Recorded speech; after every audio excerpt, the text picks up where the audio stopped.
蓄財したんだったらやっぱり大したもの後で考えればいい。いや、トミコさんお隣に今日探してたら失礼なんですけど、僕はあんまりやっぱり印象良くないですね。とはいやでもね、印象だけで物言っちゃダメよ。そうなんですね。そう若いんですけども。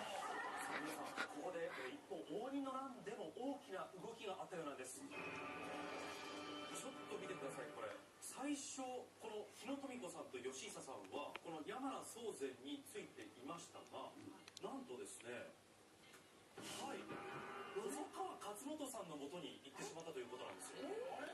これ西軍でしたよね。それが東軍になってしまった。どっちも東軍になっちゃったという。あ、だって収まるじゃん。はい、と思いきや今度は立場のなくなったこの吉見さんが